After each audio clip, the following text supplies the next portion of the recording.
Welcome to another episode of Shooting Straight, Living Life in Truth. I'm Charles, your host for today, and today we're going to be talking about a film that was recently released called The Sound of Freedom. The reason I've decided to do an episode on this is because there apparently seems to be some controversy, and the thing just came out. Now, mind you, it was actually filmed several years ago, and when Disney bought out 21st Century Fox, they essentially bought the rights to this film. They sidelined it and put it on the shelf, and then it took the creators of this film, which are the same creators who created the TV series or the series The Chosen. So if you guys have seen that, the same people make this film, and it has the same quality storylines, everything about it. The quality is on par. Because it's the same people that made Chosen. But there seems to be some controversy with this, and like I said, it got shelved by Disney when they bought out 21st Century Fox, and it took them a year to get the rights back. How dare you! Try and distribute it on their own. And that's part of what I want to talk about, is the reasons behind that and what's going on with this film, because there are some people out there that are trying to discourage people from going to watch this film. Why, I don't know. It's a great film. It's got good story. It's got good acting. It's got good visual effects. It's got good color grading. Everything about this film is top notch. I mean, the guy who plays the lead character in this, Tim Ballard, he's the guy who played Jesus in The Passion of the Christ. So the acting is there.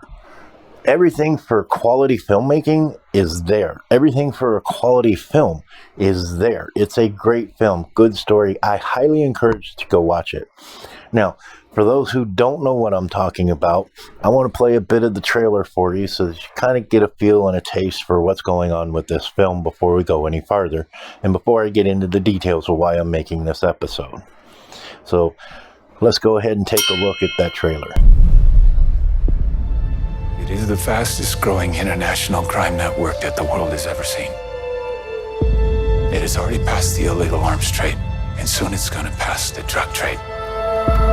Because you can sell a bag of cocaine one time with a child 5 to 10 times a day. God's children are not for sale. How long you been doing this?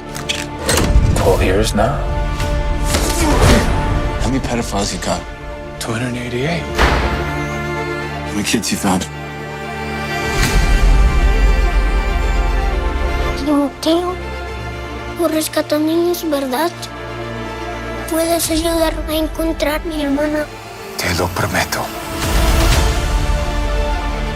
For Homeland Security, we can't go off rescuing Honduran kids in Colombia.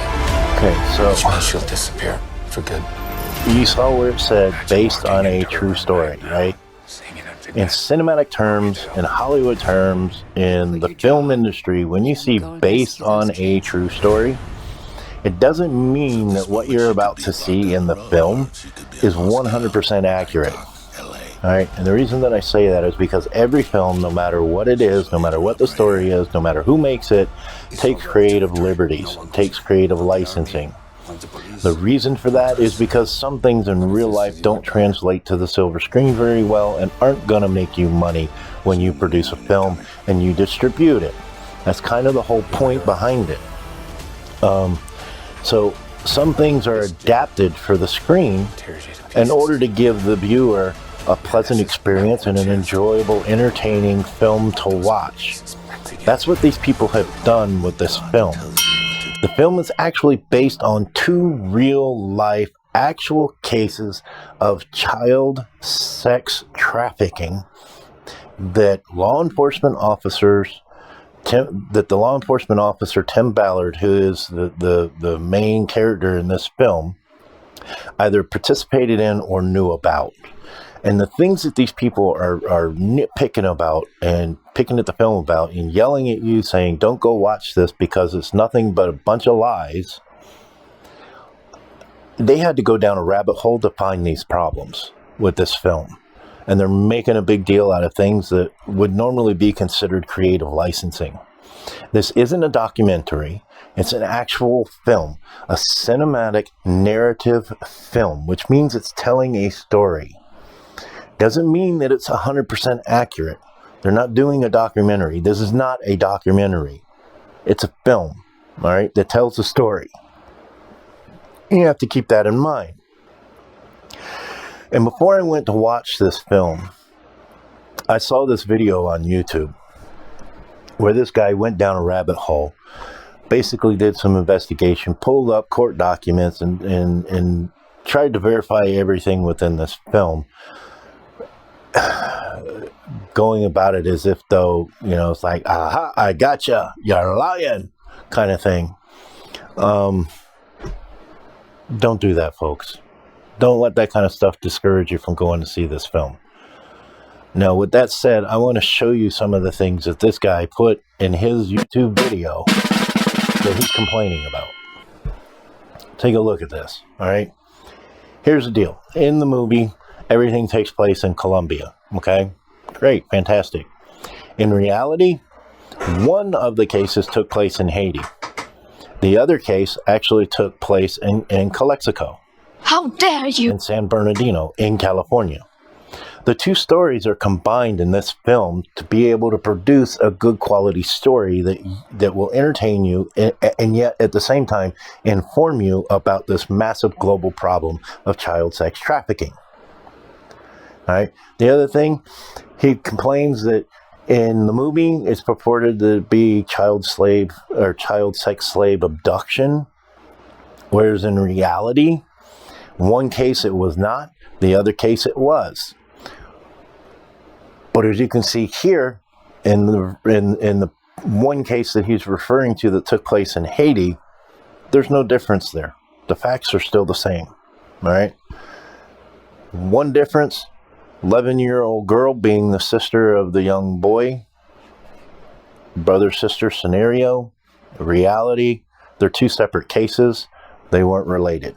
Excuse me. Versus, I think it was a 7-year-old boy in California. Non-related. The sister of the boy lived in San Bernardino with the grandmother. All right. So, I mean, if you want to pick it apart and you want to say that the film is lying to you based on stuff like that, then that's on you. All right. There was a jungle rescue attempt, both in the movie and in real life. And in order to try and rescue the little girl, they posed as doctors or as a medical team, right? That, along with some other things, is where these people are getting off track and losing sight of what's important, in my opinion. And I want you guys to realize that these are not reasons to prevent you from going to watch this film, and it's no reason to say that this film is lying to you or that it's a bad film because it is lying to you. Because, quite frankly, it's not.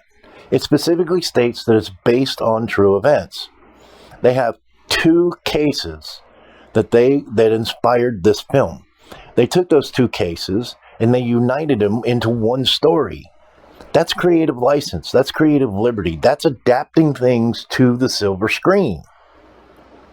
Why you're going to make a big deal out of that and tell people not to go watch this film? I have to ask why. Why would you do something like that when the message of the film is to bring awareness to a worldwide global problem which the United States is a major contributor to? Why would you try to sideline it like Disney did? Why would you try to encourage people not to go watch this film when it has such an important message to it? Well, I propose one of two reasons. One is financial, and you can go down a long rabbit hole for all the different reasons why that may be the case. But then the second reason was maybe, just maybe, I'm not saying they are, but maybe there's the potential that they're either directly or indirectly involved or contributing to the industry of child sex trafficking. Proceed with caution. Why else would you want to prevent people from seeing this? And why else would you want people not to be aware of this and be able to do something about it? Ask yourself that. Why? Otherwise, I'm going to encourage you to go watch this film.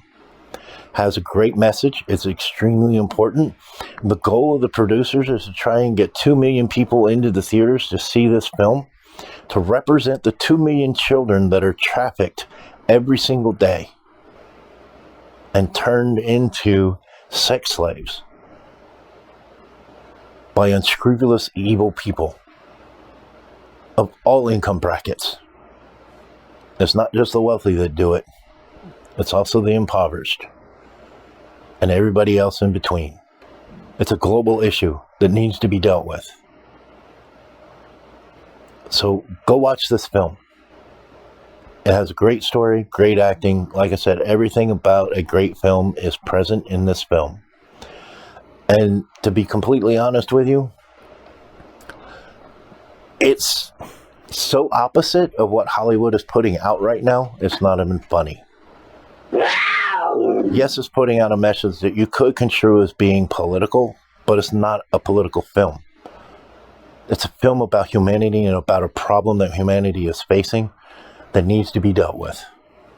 It doesn't come at it from a conservative perspective. It doesn't come at it from a liberal perspective, and it's not pushing any kind of an agenda. It's just saying, hey, folks, this is happening. We need to do something about it. Go watch the film. You won't regret it. I promise you that. You will enjoy this film. I'm shooting it straight because I want to live life in truth.